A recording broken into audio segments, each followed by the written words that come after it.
Today, I want to talk about a topic that is one that I think isn't spoken enough about, and it's a topic of boundaries and losing friends, or boundaries and friendships shifting. What am I talking about? For those of you who know me, my name is Esther Goldstein. I am an anxiety and trauma therapist, and I have a practice in New York as well as a trauma therapist training program for therapists who are committed to deepening their work as in the field and also to growing as people and as professionals.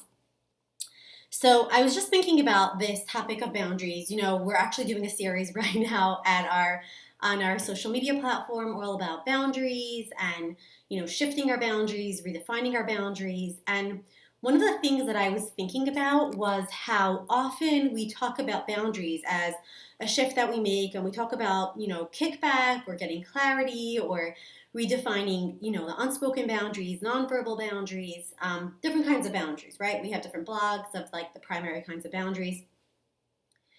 But one of the things that I was thinking about and reflecting on is that we don't talk so much about what happens after we set the boundary. What happens when we have friendships or relationships that cannot withstand the boundaries that we set? I was just thinking the other day that I wish someone told me that when I'm going to set boundaries, I'm going to lose some friendships, or I might have some friendships or relationships that take on a different form or take on a different kind of relationship dynamic. There was an exercise I had done a little while ago with one of our clinicians in an Instagram live, and I'm actually going to show it to you right now because it really comes to mind. So we did this exercise called like your social circle.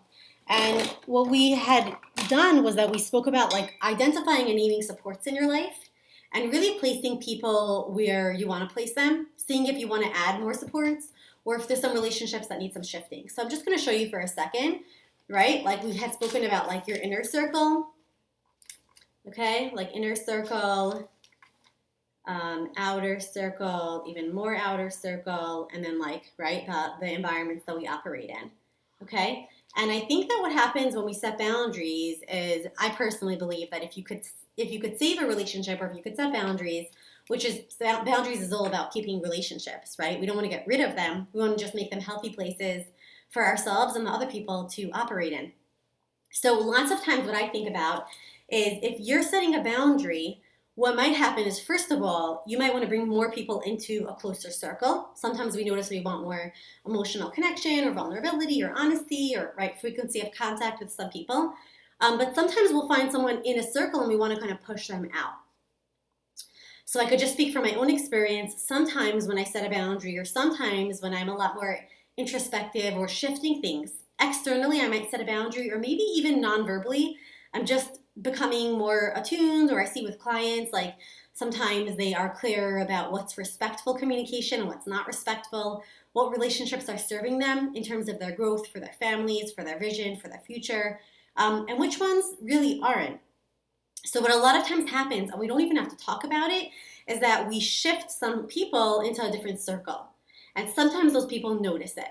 So when I'm talking about this concept or this conversation of boundaries and shifting relationships, I just want to name the fact that if you are engaging in some kind of work, in therapy, or making shifts in your own personal, professional, or even spiritual life, or your family life, and you notice that there are shifts, it's normal. It actually might be a sign of health. Of course, setting boundaries takes time. It's like a muscle. Sometimes we go to extremes where like we set a boundary and we almost enforce it too harshly, and then we kind of come back to this balance of the middle because we're trying something new out.